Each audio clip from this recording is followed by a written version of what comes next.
For a lot of moms, this new creature can feel completely alien. He sucked my blood. Is Nightborn really about a monster baby or postpartum depression? Stay tuned.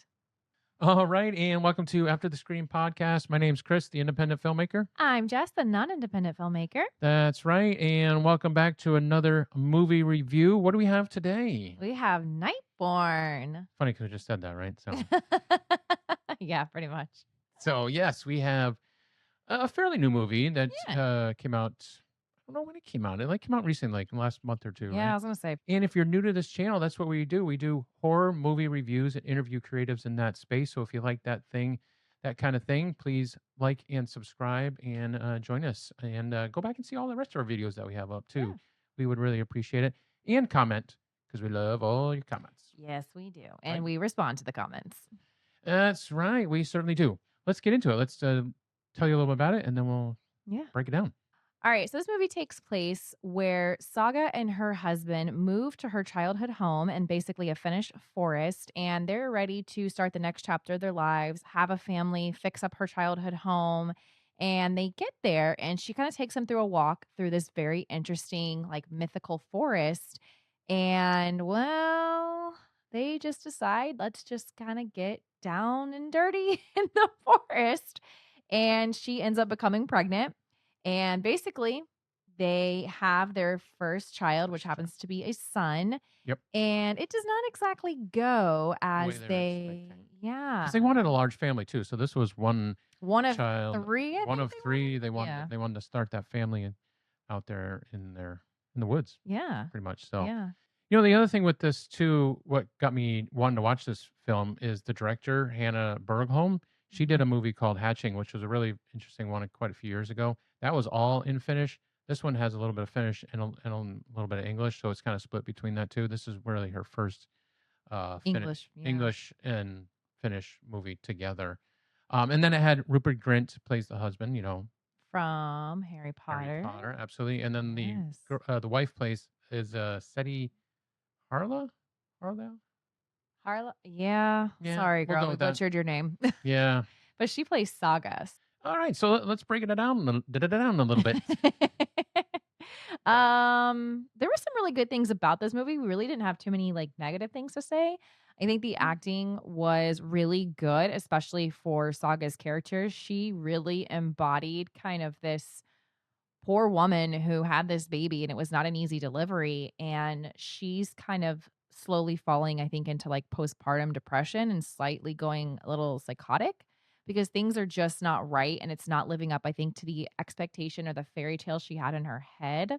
Yeah, well, this Yeah. movie really delves into motherhood, and then the real life, having not just a movie, but real life motherhood, having a child and having that postpartum depression after, does the mother and the baby kind of Form that that bond, or bond, does the mother going to love the child right away, or are they going to have there's going to be a little bit of distance between them two, and that's where this comes from, because this child is not a normal child. This being conceived in the woods and that kind of thing really plays into this child being more of nature and a little wild. And so she doesn't form an attachment right away. It's funny because she actually starts calling the baby it or thing or something. and mostly it Yeah. throughout the whole movie. And then her husband's like, no, this is our baby. It's not an it, it's a he, and you need to call it what it is. So I really enjoyed that part of it, because I think it really, I don't know how many women do go through postpartum I think there's a depression. lot more. I mean, I've never had a baby, so I can't really speak to it. But from what I've heard in the recent years, I think it's become more prevalent.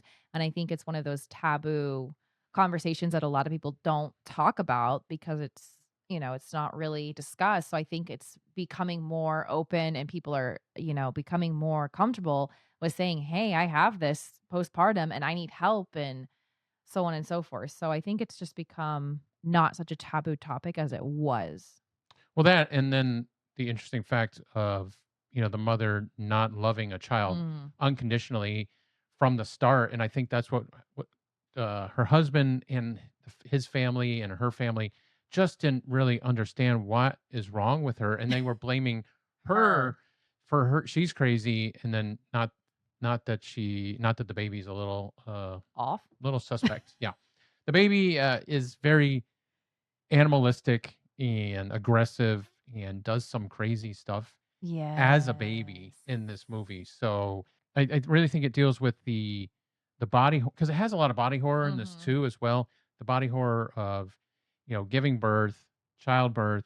I mean, pregnancy, childbirth, breastfeeding. The breastfeeding was very painful for Ooh, her and very bloody at times too, and just all that the director made it deliberately gross and disgusting. disgusting to really show that there is a lot of body horror that goes through with a mother having a Mhm. child, and then after that child is born, that you don't really realize. And actually, she starts turning Into kind of like a tree. tree.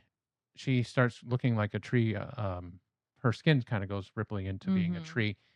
A lot of it is to do with she's becoming connected with the nature outside the woods, like the baby is. But it's also, I think it's really representative of the body horror, and your body changes Yeah. when you have a baby. So I think it had a lot of real world Mhm. implications really come out in this film, and that's I really liked that part. And then the her take on that kind of thing, right? Yeah, and I love that what's Rupert's character did because he played such a calm husband through most of the movie. The most of it, yeah. For the most of it, and I was like, "Oh, I would be losing it on her." And then you kind of see his digression a little bit of just like telling her to F off and just kind of losing at her very quickly and then snapping back into being normal and just trying to make their home fantasy or their home life, a reality. And he's Yeah. just like looking at her like, you lost your mind. And nobody, not her family, not his family, not her sister, anybody is like looking at her in her disheveled state and looking at her and realizing, like, oh, there's something seriously wrong with you. You're not this delusional, crazy woman. And I feel like so many people or so many women would resonate with that. Yeah, well, yeah, that's true. And I think this film really dives into the primal nature of motherhood and mother nature and that kind of thing. Mhm.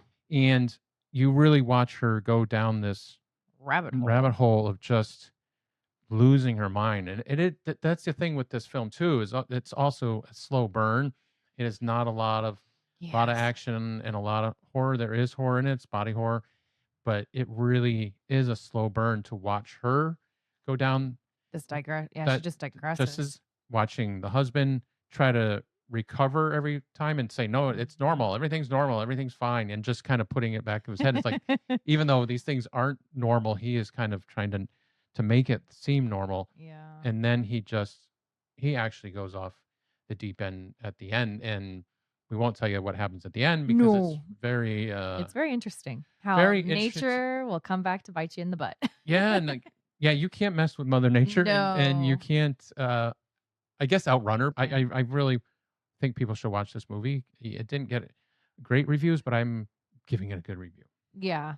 For Saga, she felt very isolated, Mm. because they moved out in the middle of the woods. I think that plays into why this film, why she picked that, and then why it works too, is because the director wanted to make her feel isolated, and also the woods played a lot into this role Yeah. too, because as you see towards the end, which you wouldn't give that away either, you know, the the woods, the house, the whole area is a whole nother character, Mhm. and the director does play into that and uses the forest and the outside and the inside, actually, in the house, to play with that Yeah, to represent it. isolation Yeah. and that representing another character in the film.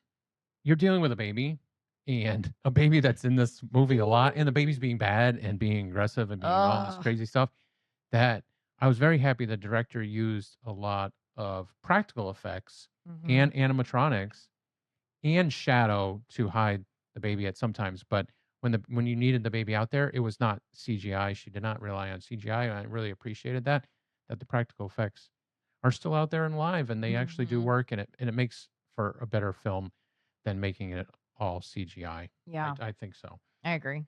And then the baby sounds were Very baby-like. very baby-like, but you can say one of the bad things, right? Oh, thank gosh. Yeah. You would have been wanting to. Oh, man. All right. So I guess we're going to get down into the bad stuff that we didn't like about this movie too much. The biggest thing for me, I think, was the baby constantly crying. It was like, and I know that happens in real life. Babies get colic and they just cry, cry, cry, cry, cry. But something about this particular cry was just, made my skin crawl. It was just constant. Usually when you have a baby cry, it cries for a little bit, so then the Oof. audience gets to know that, okay, that's what's going on, and then they fade it off, or but Mhm. she kept it in there for it seemed like a Long. lifetime of that. It finally went away. Really, Took a minute. it takes a lot when you're just trying to watch people act and talk, Mhm. and the baby's just crying at a higher level. They didn't drop down the audio on it. Mm-mm. They kept it right there, and I'm like, whoa, this is a little Intense.